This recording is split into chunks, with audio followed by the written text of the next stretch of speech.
Okay, well, happy Saturday afternoon to you all. It is Saturday, September 19th, and I'm just doing a little channel update here. I haven't posted any videos in quite a long time. Just been busy with work and actually riding and having fun instead of sitting in front of the editing machine. I am going to try to get into my editing queue and take care of 2 or 3 older ride series from a few months back. I've got the rest of my scooter to the Ozarks Memorial Day, 2 or 3 more episodes of that I've got to try to sort out. And then immediately after that, I had a Ryker trip to the Austin Hill Country. And then after that, I have just completed a Super Cub trip back to Arkansas and Missouri, and that was a lot of fun. It was just shy of 2,000 miles. I think I had 1,968 miles round trip, so it was quite a trip for those little beasts, but they did really well. Adrian and I took our Super Cubs, and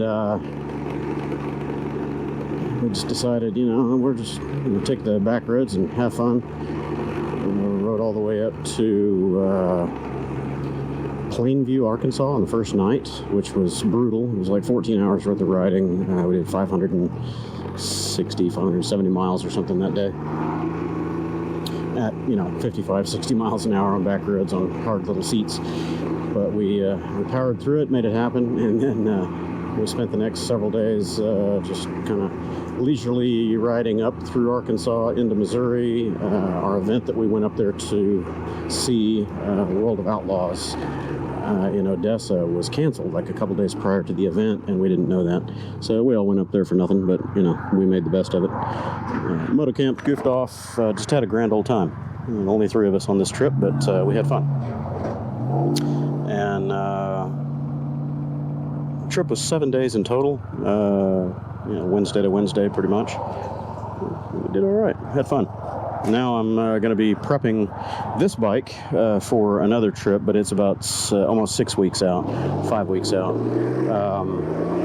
At the end of October, I need to check the dates, but I believe it was 22nd through 25th or 25th through 28th, something like that. I'll post the information in the video here.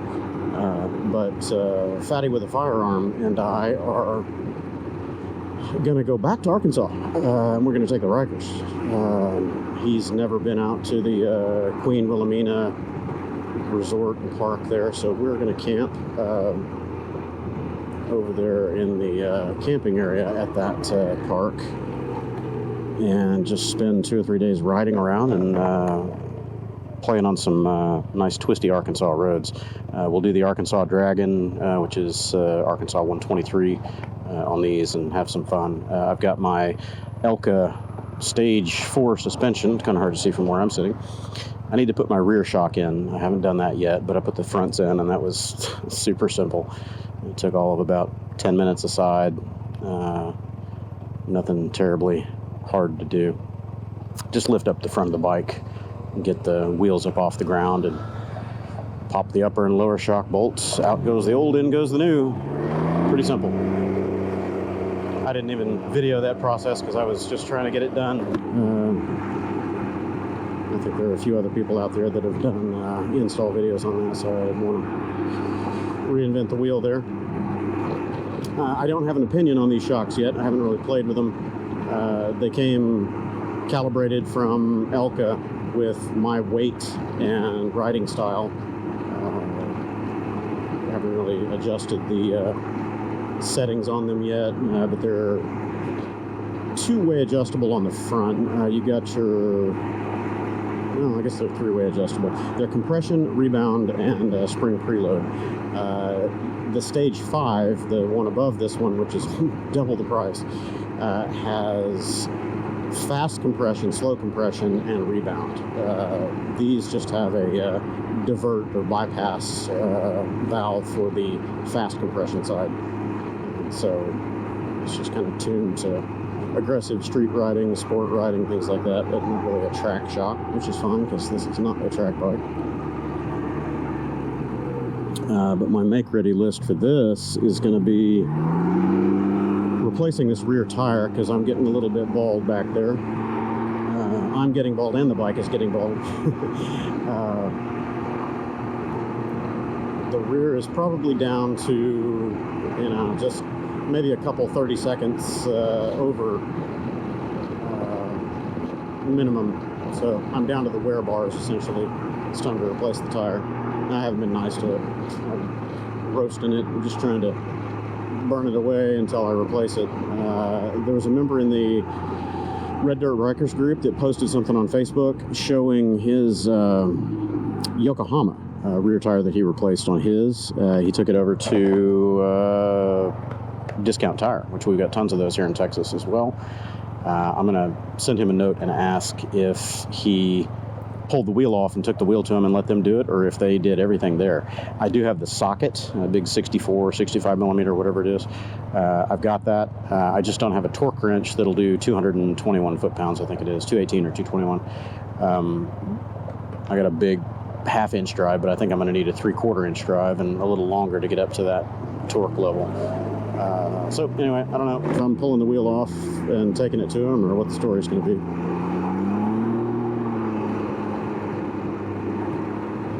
But I definitely want to try to get that done before the trip. You know, I got 4 weeks. I think I can accomplish that, and the rear suspension, and nothing else to do really. The bike is still serviced and pretty fresh from the last trip, so I think I've got the next oil change at 10K or something like that. I don't know where I'm at now. I'm not gonna mess with it yet.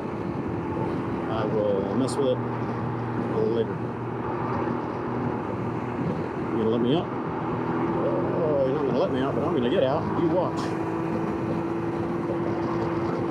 Said I want out, I ain't asking. This is Houston. There are no engraved invitations.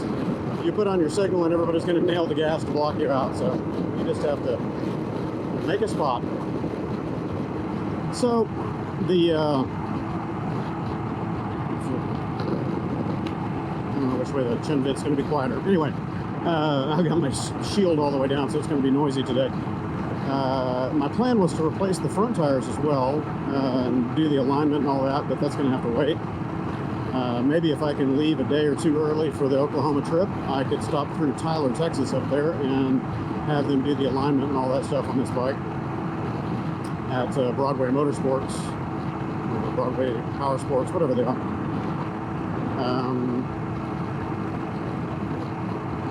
The rear tire should help a lot. The alignment, if it's out, should help. But just getting off of these all-season tread patterns should be a huge improvement. The front shocks feel a little firmer than the factory ones, and they don't jackhammer, so they've got enough rebound damping to prevent them from jackhammer. I'm still getting jostled all over the road because of the, you know, Ryker's twitchy behavior, you know, bump steer or whatever it is. So I don't know, maybe that can be tuned out with a good alignment. We'll see. When I was up in Arkansas earlier this week, late last week, whatever, we were playing around on some of the mountain roads there, and we saw a bunch of there were a couple of Rykers and a bunch of Spyder, like F3s, and they were pimped out, man. I mean, they had lights and bling and all kinds of stuff all over them, but they were railing through the corners on the twisty highways pretty good. I keep overrunning. Hey, all right. Tracks out here, and a trailer, nicely done. Well, they're all blinged out. They've got lights on theirs and everything. I'm gonna just stop and take a look, but got a corner ahead of me. Something more important. We just saw them passing us going the other direction, so that'll be fun on this with the new suspension, I think.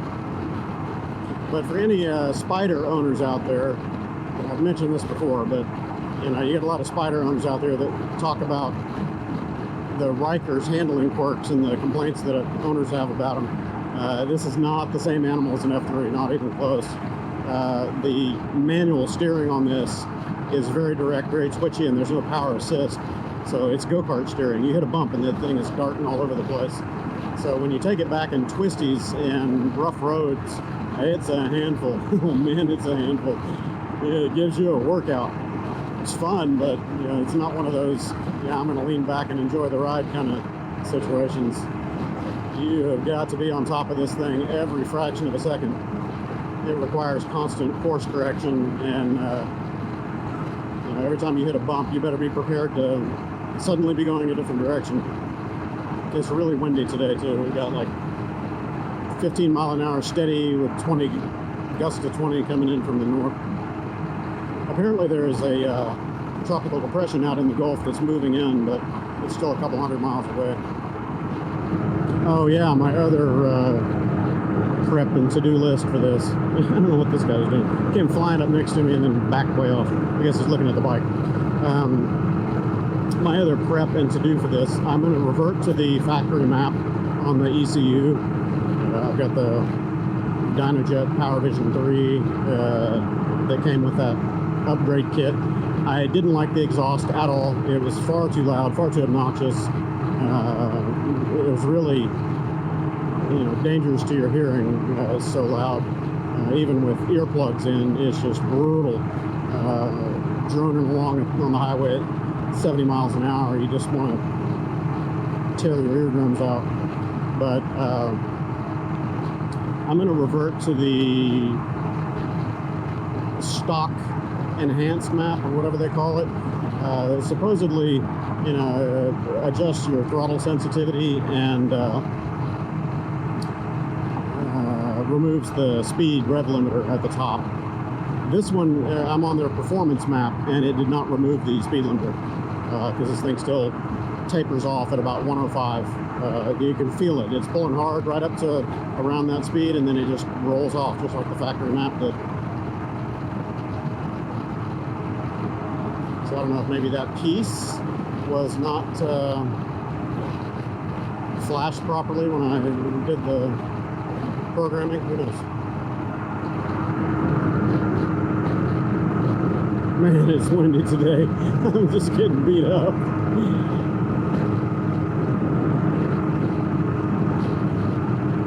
The windscreen helps with it when it's raised up, but you know, the constant jockeying side to side. I've been on bikes for the last many weeks. I haven't ridden the Ryker much in the last, I don't know, 5-6 weeks. And going from something that doesn't rock side to side and beat you up to this is assault on the senses. That's okay. I never posted my maintenance video, or you know, the upgrade video where I put the upgrade parts on this thing. The one thing out of all that shocked me was the spark plugs were not even finger tight. 2 of them you could have just taken out with your fingers, never even put the wrench on them. So I wonder how many people are running around out there with Rykers with loose spark plugs. It seems like that probably should be one of the checks on the service. But anyway, I don't know. It wasn't part of that.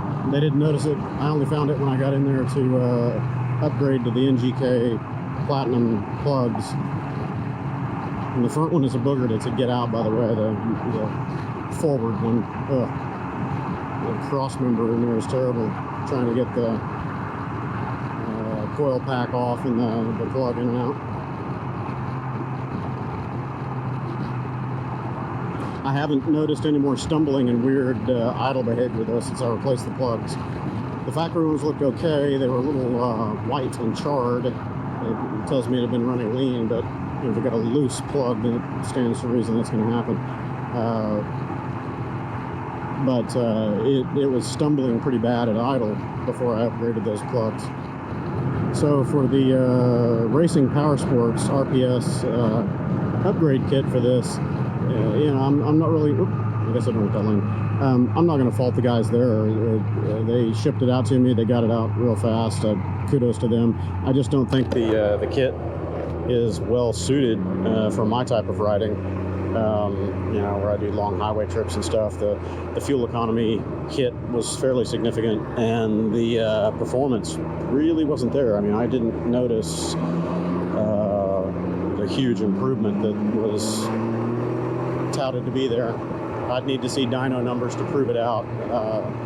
But from the seat of the pants, I couldn't really feel the supposed performance increase. The exhaust was just an absolute lose, in my opinion. It's way too loud. I mean, so obnoxious that anybody around it was annoyed. It's one thing to have loud pipes on a Harley or something like that because it's a different timbre, it's a little lower, but this thing sounded like a pissed off chainsaw on a megaphone. It was horrible. It was just horrible. The deceleration burbles and pops were kind of neat, but they weren't neat enough to put up with the constant droning and ear damage, hearing damage. It's not good. Because even through earplugs, I was, getting concert head after riding this thing for a while. It sounded like I had cotton in my ears. Horrible. So, that TwoBros S1R exhaust is sitting in a box. It's got, 800 miles on it or something like that. Just started to blue up nicely on the stainless all over. Looks good, but it's just too stinking loud. And even with the noise reducer tip that I had, the P1X that ate itself in 2 hours, it was still loud. It's tolerable, but loud. And that was the P1X, which is supposedly the 7 dB reduction or whatever. They had another one that was less reduction, 3 or 4 dB, but I don't know what the construction of that one is, if it's steel or whatever, but obviously an aluminum tip in this thing is not going to work. And they put a note in the box saying don't do dyno runs with that tip installed because there's not enough airflow. Well, obviously there's not enough airflow even under normal running circumstances for highway use. So I don't know where you could ever use that tip and not have it melt through, at least in the Ryker's application. The 900 just must put out too much heat.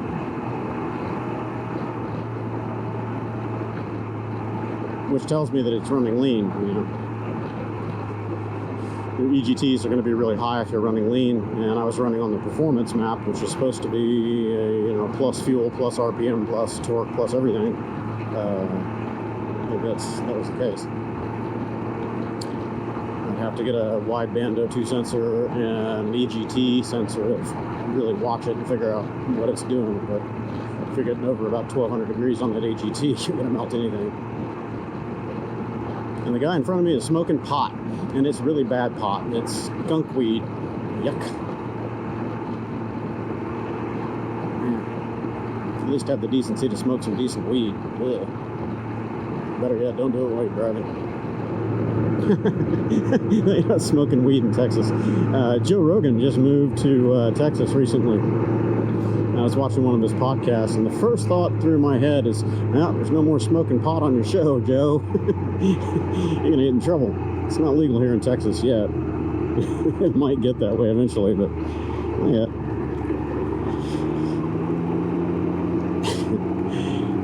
I always thought it was funny when he'd have guests on, and they're sitting there lighting up. Anywho, it's lunchtime, and I am going to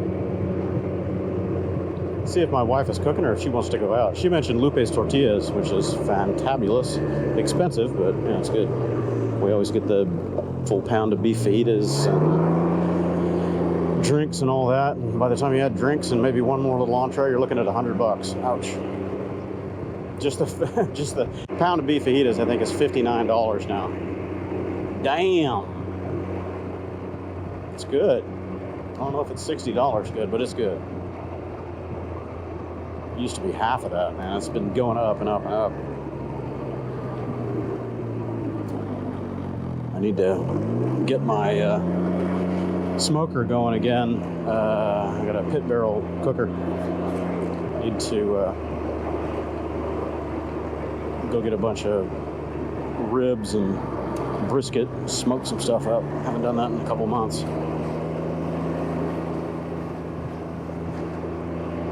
Anyway, home again. Just wanted to do a little vlog and channel update, let everybody know what's going on. I haven't posted in a while, and people have been asking, hey, are you still out there?